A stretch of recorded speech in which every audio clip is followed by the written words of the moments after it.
Welcome to the Doctors Making a Difference podcast, where we help physicians to be empowered with the tools they need to be successful in medicine, in finance, and in life. Join us as we highlight doctors and other professionals around the world who are making a difference.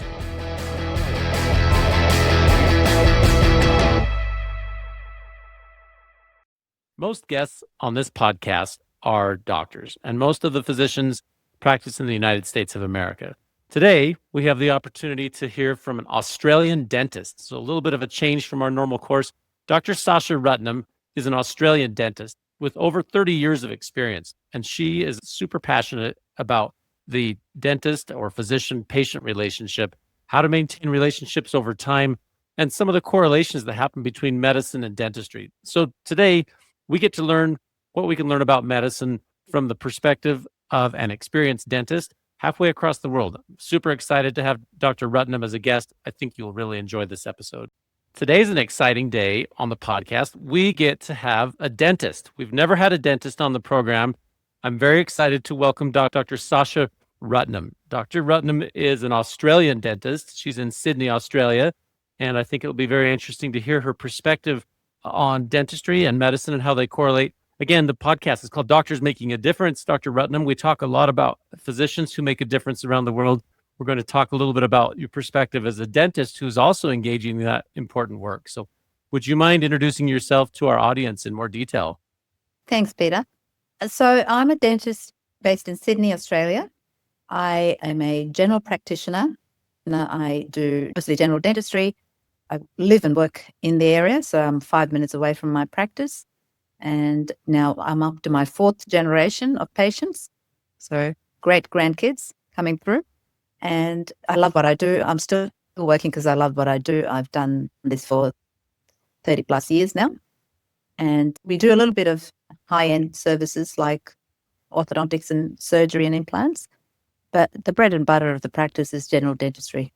And I'm passionate about patient communication and transferring treatment options in a clear manner to patients and being able to retain their trust and loyalty. I've got patients that travel from 5 hours away to see me. Wow. We're in a busy suburban area of Sydney. There are lots of dentists around us. It's not like I'm the only dentist, but it's because of that connection and the trust that's been built that they refuse to see anybody else. And that's lovely and flattering, but it's also been a lot of work building that trust. And I think that's what I am passionate about, teaching other dentists about making connections that last a lifetime. Oh, that's a great answer. And that is impressive if you maintain people across 4 generations, folks who are willing to travel 5 hours away, and people who are willing to select you as their dentist as opposed to other dentists that might be in the area. And there's a lot of correlation with physicians because we also have to build trust. So across your career, again, you've mentioned you've done it for over 30 years. What's the most instructive thing you would tell a young dentist or a young physician who says, I have this skill set, but I need to build trust with my audience so that I can make the impact that I want to make? So I've found that spending the time is what really makes a difference. If you're rushed and you don't communicate adequately, that's when things fall apart. So I've always told my dentists, the ones that work with me and the ones that I now coach, that allocate enough time. You know, I know you're running a business and time is money, but at the end of the day, building that trust with the patient, communicating effectively makes a huge difference. It also avoids legal implications of complaints, etc., if you spend the time and explain things well to patients. So I think time is really important, allocating enough time. Oftentimes I find if you're rushed, that's when things can go wrong and you might miss and you might assume the patient knows what's in your head. But if you don't get that across to the patient, then things can go downhill from there. So I think allocating enough time, making sure the staff are on board and that they allocate the right amount of time for you as well. I won't spend less than an hour with a new patient. I mean, it's not an hour of me working in their mouth. It's probably about 30, 40 minutes of talking, and then the rest is what we do. So I think that first appointment, I find that's where you really build trust, and spending that extra bit of time makes a huge difference. So trust building is really important, I think, as any healthcare professional. they come to you about their health and their body, it's really important that you build that connection from day one. And that's really important for retaining patients, I find, because there are, lots of dentists out there, especially in the area that I practice in. But if you build that trust, they're going to want to stay with you. And retention of patients is such an important thing in a busy urban practice. So I want to reflect on that for a minute. Thank you so much for answering that. So I heard once when I was younger that love is spelled Time. If you want to show someone that you care about them, you must spend time with them. And that's hard. And like just to kind of reflect on even our interactions, Dr. Rutnam, you and I tried to set up a podcast several weeks ago, and we set aside the time, and I was excited about it, was ready. And we had to cancel because I was delivering a baby. There was no way. I was trying to email and text and message all, halfway across the world to say, hey, I'm delivering a baby. I can't come. But that's really the crux I find in my profession is how do you carve out time in a busy practice where there's so many needs and patients have so many different things that they need? How do you find time to make the person in front of you feel like they are front and center so that even though you do have 5 other things on your mind and people waiting for you, how can you create that space and time so that in those moments you create that trust? I think that all comes down to scheduling by your staff. They've got to make sure that the amount of time that you require is allocated. I have emergency spots in my day. So if there's an emergency, they're booked in there. I have associate dentists that can look after people if there is an emergency. But I think that time that you put aside for a patient is sacred and you cannot cut into it. I don't have staff coming into my room and interrupting me and talking to me about something that's going on outside. It's irrelevant. When a patient's in with you, that's their time and they're front and center of your attention. You're not thinking about anything else apart from them. And they can see that. They can see if you're distracted or, you're looking elsewhere, looking out the door or seeing what's going on down the corridor. That's not what is ideal. When they're there, you're looking at them, your eye contact is with them and you're focusing on their needs. That's really hard to get that structured in practice, but it's something you've got to instill from day one with your staff. And, I do this with my associate dentists as well. I tell them, look, you make sure when the patient's in front of you, that's who you're focusing on. We've got into this profession because we're empathetic, caring people, I'd assume, if you're in healthcare. You'd hope. And we need to transfer that across to the patient. The patient needs to know that we're there to help them and that we care. I think the care factor is kind of dropping now. People are so caught up with, getting things done quickly. I don't think that's the way we should be heading. I think at the end of the day, patients want to feel and see that they're cared for. And that's really tricky. Time is money and all that. But you got to think of the bigger picture. Do you want to see that patient once and never again? Or do you want to see generations of them and their friends? Each patient can potentially give you 10 to 20 other patients, their family, friends. They'll only refer if they've had a good experience. If they haven't had a good experience, they're not going to refer a friend. They're not even going to come back to see you if they haven't had a good experience. So I think the patient experience, especially in dentistry, where there's a lot of anxiety and fear with having treatment done, that trust building is super important. I like what you said, setting the table early on, setting aside time that first visit. Sometimes, like in my career, when I have someone that's an outpatient, they're coming in on a day when I'm not delivering a baby, and we have everybody set down, we have double booked the patient, they have time, and that's important to sit eyeball to eyeball, face to face, and create a connection and understand what the person, and then the next visit may not take so long.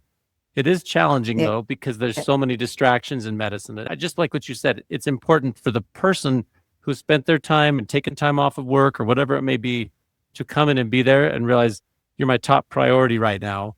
And if there is a disruption, I've found that I have to explain it to the patient and say, there is a disruption in the schedule, but you're just as important to me as you were when you came in. And if it's that big of a disruption, I usually sit down with them and tell them what's going on and say, I have been called to deliver a baby, for example, but here's my card, here's my number, and we set another time to please come back. I hate doing that, but the person needs to know that they're a priority and that if I get called away, it's not because I'm a distracted person. It's because there's something else that really was more important. And most patients are really understanding if they get that level of communication. Yes, but you've communicated, you've apologized, and that's all they really want. if you didn't acknowledge them, that's when they get upset. I had a patient the other day said to me, I just want to keep seeing you. I don't want to see anybody else because the last time I saw somebody, they kept me waiting and they didn't even apologize. So, I mean, I keep people waiting sometimes. Sometimes things run a bit over schedule. Scheduling is not perfect. No. But I apologize and I say to them, look, I'm so sorry. And if you've got somewhere to be, we can reschedule this, or you apologize for running late. Their time's valuable too. So take just a minute. You've written a couple of books. You've really been passionate about this subject, and I want to get into the meat and the details of that. But take a sidebar with me for just a minute. Teach my audience, almost all of us are US-based physicians.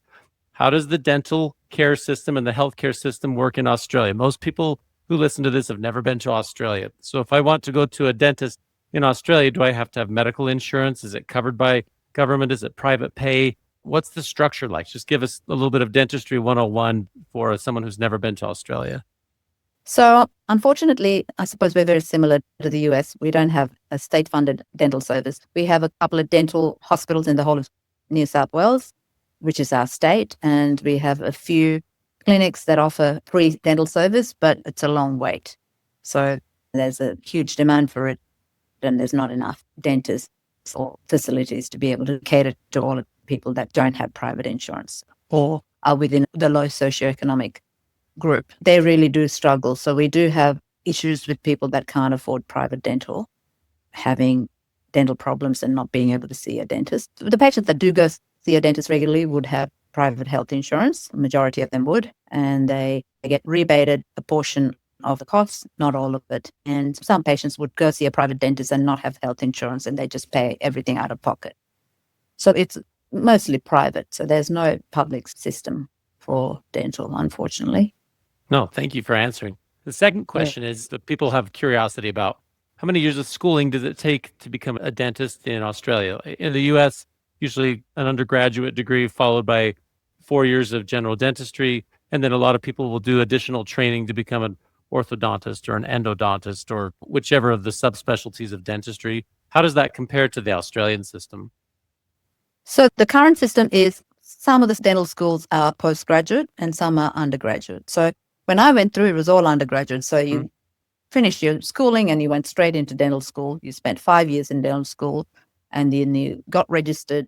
You didn't have to do an internship. You got registered straight away and you could go out there and open up your own practice or work for somebody or, work in the public system. But now it's so few dental schools now have an undergrad plus postgrad to get through dental. So it would be 3 + 4, 7 years. And then it's another 3 years if you want to be a specialist. So 10 years or if you want to be a specialist. But if you're just wanting to be a general dentist, anywhere between 5 and 7 years. Okay. No, thank you for answering. And like I said, that was kind of a sidebar for those who are interested, who have never been there. I was like, may want to answer that question. But come back with me now to our original stream of a discussion here. You've been a dentist, like you said, for over 30 years. You still do it. You love your patients. You're on your 4th generation of dentists. You've talked about spending time building that trust up front, and the patients really value and honor that. You felt so inspired by this experience and what you've observed that you've written a couple of books about it. So please tell us about your books. How did that come about? So my first book was on the dental general health connection. And I call it Beyond the Smile. And we talk about the teeth are not just for smiling. They are part of your whole body, and what happens with your teeth and your gums affects your general health. And with the research I did, I was quite surprised to find that even things like rheumatoid arthritis are linked to some of the markers in periodontal disease. So it was quite fascinating. And it all came about from the fact that every single patient I see, I talk to them about dental health and how important it is. It's not just to look pretty and clean. It affects your general health. And I thought, I've been talking to patients about this over and over again. Why don't I do some research and write a book on it? And so I did. And this book is designed for the patient, not for other dentists, although some dentists have purchased it. And it talks about all of the dental implications in diabetes, strokes, heart disease, some cancers, heart arthritis, Alzheimer's even. And there's a lot of research coming out with the critical connection between oral health and general health. The second book was written for dentists or any healthcare professional, really. And that's about communication with patients. So I call it dental patient communication made simple. And it goes through numerous scenarios of where communication can break down with a patient. And it doesn't necessarily have to be dental, although it's written based on dental experience and dental scenarios, an anxious patient, how to deal with that, how to deal with something when something goes wrong, there's a complication, how do you deal with that? And a lot of it is from my own experience, but also using some cases of patients, obviously withheld patients' names that I've had to sort of deal with over the 30 years. And what I've found is things can go wrong. We're all human. And doctors do this really well. A surgeon can operate on a patient and go, okay, it didn't go as well as planned, because they communicate that this can happen. Oftentimes, the dentist will do a root canal and then the tooth might get reinfected and the patient goes, Doc, you said you've treated this tooth. What's going on? It's because the dentist hasn't spent that time going through complications and what might happen. If you really look at a root canal on an upper molar tooth, the success rate is not very high. I would say anywhere between 65, 70%, because there are all these additional canals that we can't see.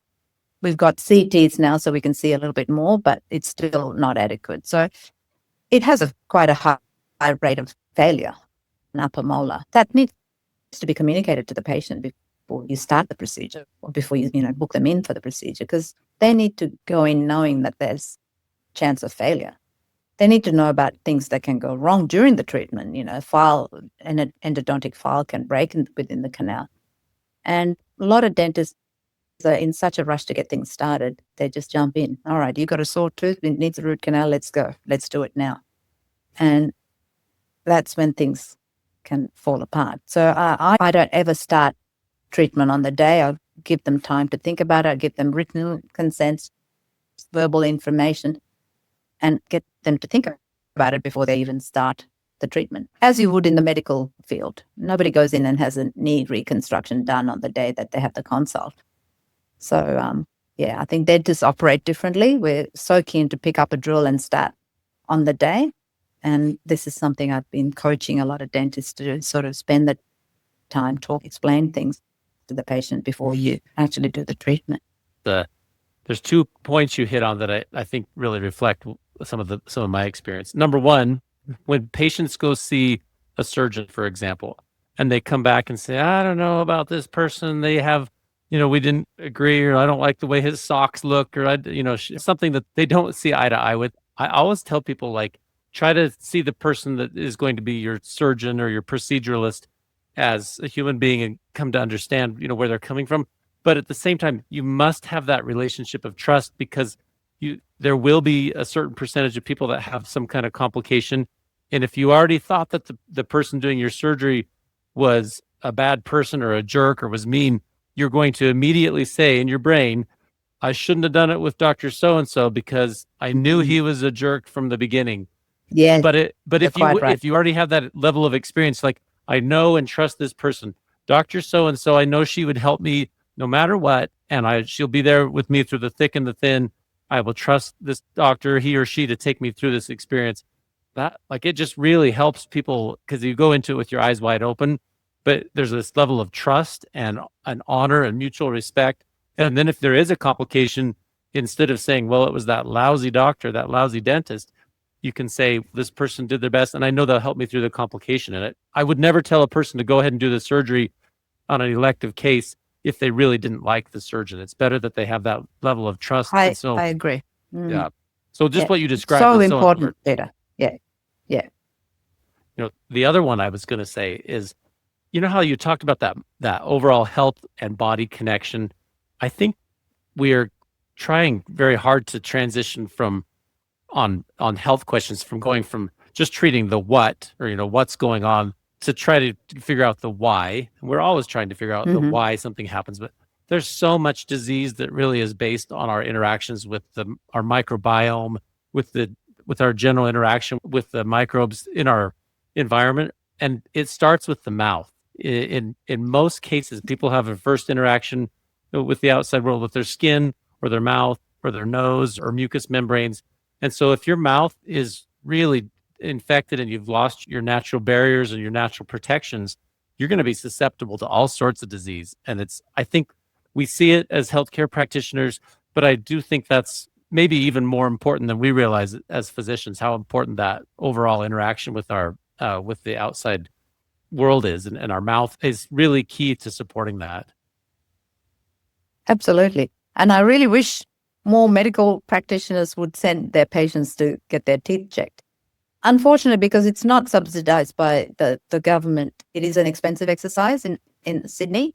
But what we're finding now in Australia is a lot of the dentists, myself included, we would do the checkups and cleans for pretty much what the rebate from the insurance is. So they don't have a big gap. Sometimes they don't even have a gap at all because we have some arrangements with the insurance company. So that allows them, if they've got private insurance, to go twice a year and have a check and a clean without any out-of-pocket expenses, which then really builds up that preventative side of things, because teeth aren't really hard to maintain, Peter. You just need to look after them. I've got heaps of patients that don't have any cavities or don't have any problems with their teeth.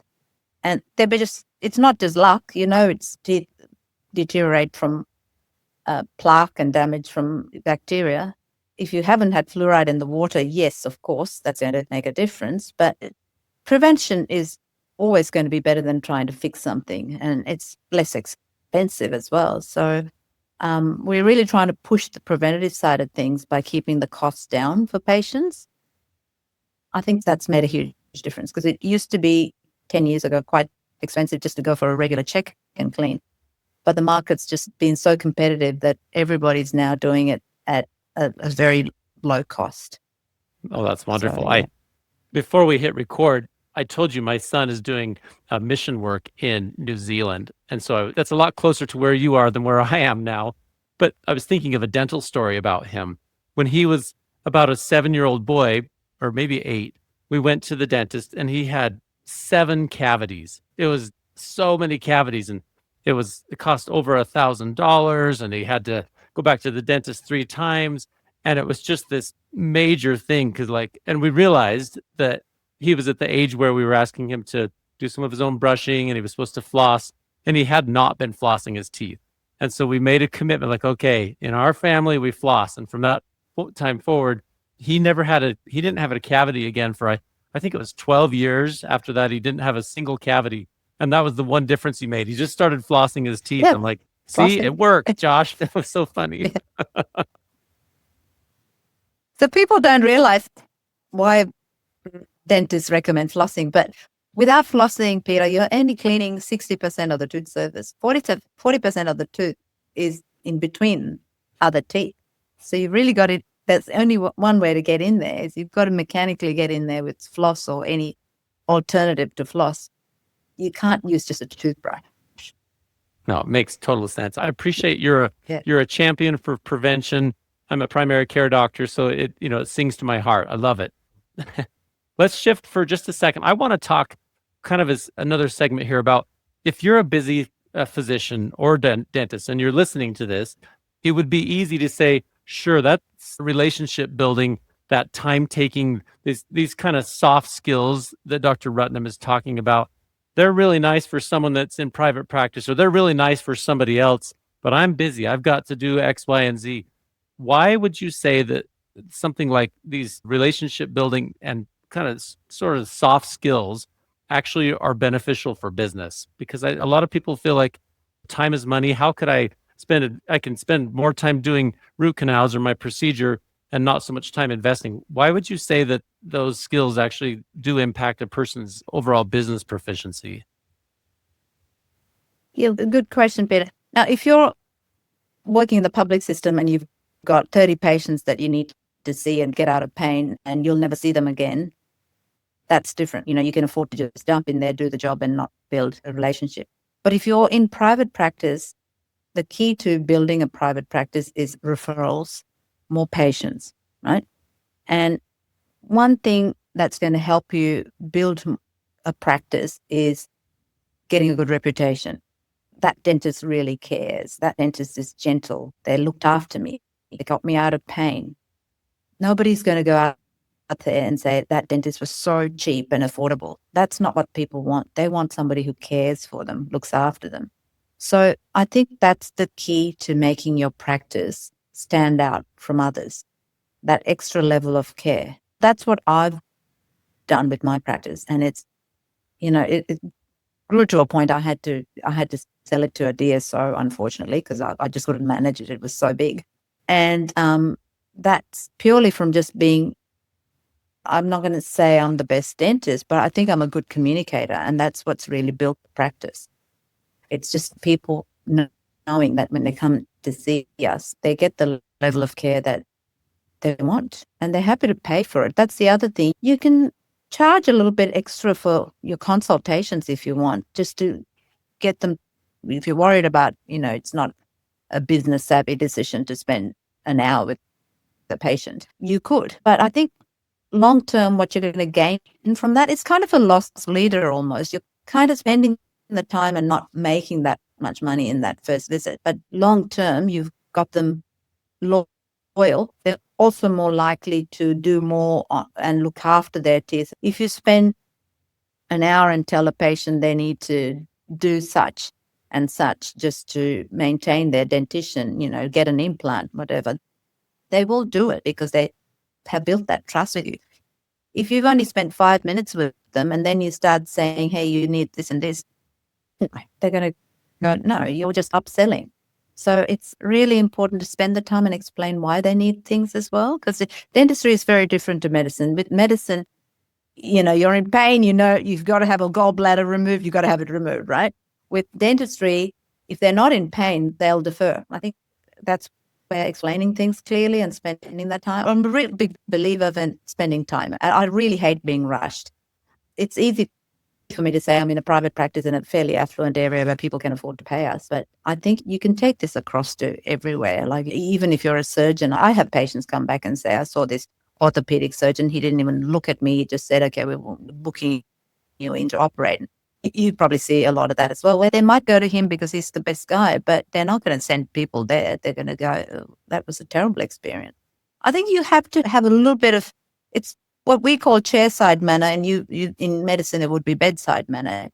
People still talk about that. Patients still mention it to their friends, and, they are going to say that person really did spend the time and made me feel cared for. They're going to, like you said, they're going to feel more confident going in to have a procedure done with somebody that they trust.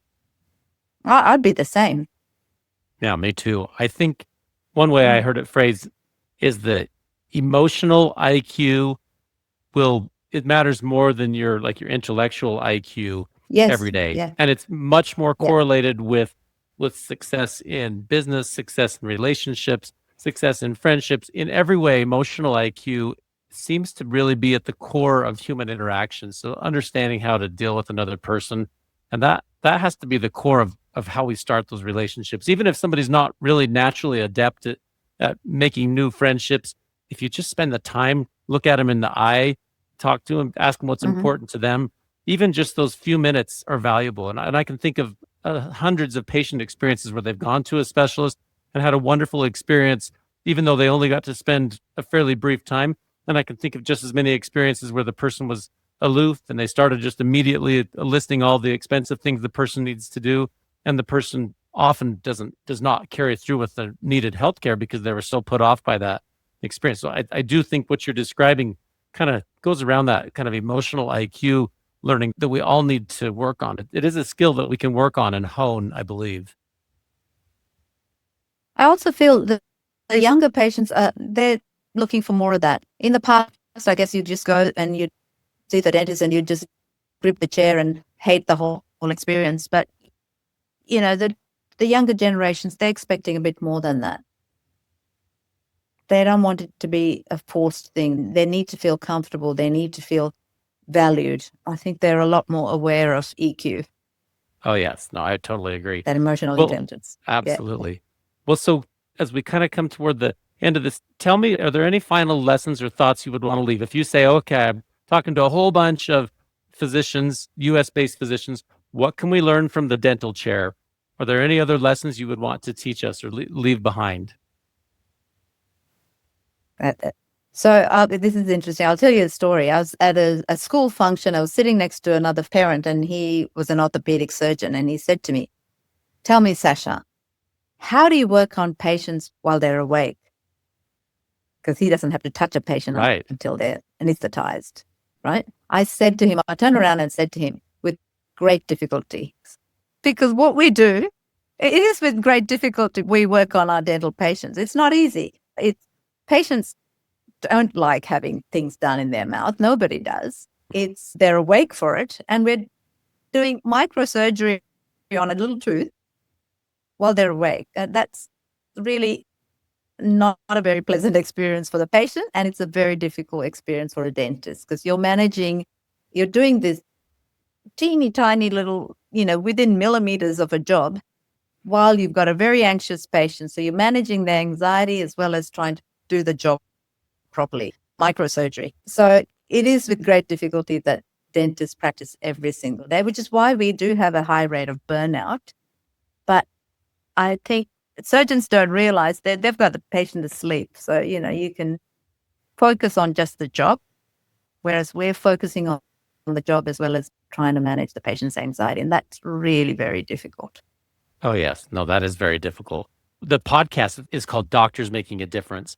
And one of the other questions I've thought about as we visited, I can tell you love what you do and your patients love you, and you're trying to pass this on and make it even better for the next generation of dentists. How have you maintained that level of passion and engagement after, doing it for a lot of years? A lot of people do get burned out and they get tired of dealing with it. So how have you maintained that level of compassion and drive? Good question. Don't get me wrong. There are some days I think, oh, this is just getting too hard because I'm getting older. Physically, it's hard. So I think as a dentist, you've got to be physically quite active. Otherwise, you're going to end up with back and neck problems. Mm-hmm. And the other thing is it's the patient interaction that keeps me going. As I said to you, I've seen these patients for a very long time. You see them every 6 months or so, and you develop a bit of a friendship almost with them. And that the communication and chatting to them every time you see them, that's what brings a smile to my face. So enjoying the clinical work is one thing, but enjoying that patient interaction is really what's kept me going for this long. I've got a lot of friends colleagues that have semi-retired because it's just they're burnt out. But I think for me, every time I feel like this is all too hard, I just think, why am I here? What am I doing? I do love what I do. I'm good at what I do, and I enjoy treating my patients. And, you'll occasionally get a difficult patient, but I actually look at them as challenges. And I've worked with some patients that have come in quite angry and worked up. They're only angry because they're anxious. So you work around that anxiety, and in fact, some of them have become some of my loyal patients. They were quite tough to deal with at the beginning, but once you win them over, you've got them for life. So I think what keeps me going is, I would say, the interaction with the patients. That's awesome. And I do believe, as Yeah. I've talked to many physicians all over the place, there's a theme there. Almost everybody says the same thing. It's not the procedure that keeps me coming back.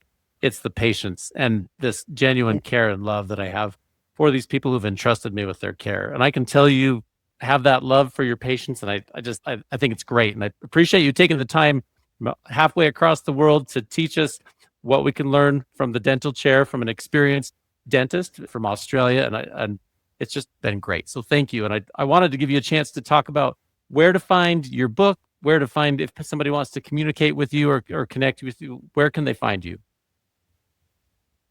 So you can find me on LinkedIn, Dr. Sasha Rutnam. It's quite easy to find. There's a couple of accounts that I've got, but try and find the account that's got the most posts on it. I'm trying to merge them all at the moment. I've got my website, drsasharutnam.com.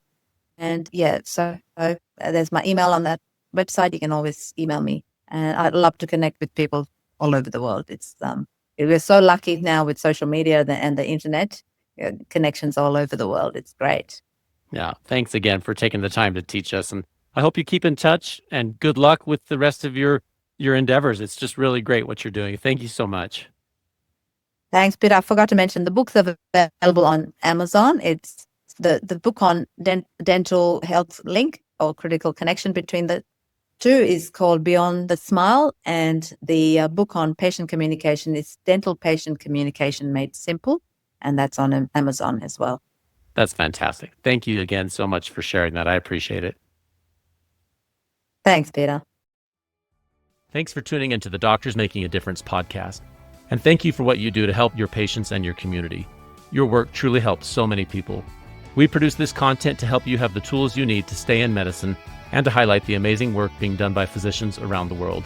Please note that while I am a physician, and many of the guests on this program are also physicians or other professionals, the discussions on this podcast do not represent my employer or any professional organizations to which I belong. This podcast is for your information and entertainment only, and should not be taken as professional advice. You should seek appropriate professional advice pertaining to your own situation. Please check out more of our content on our website, doctorsmakingadifference.com. Also, please follow, like, or subscribe on your podcast player or YouTube channel, and give us a 5-star rating. It really helps to spread the message. Finally, if you'd like to be a guest on the podcast, or if you'd like to nominate someone else to be a guest, please visit the website or email admin@doctorsmakingadifference.com. See you next time.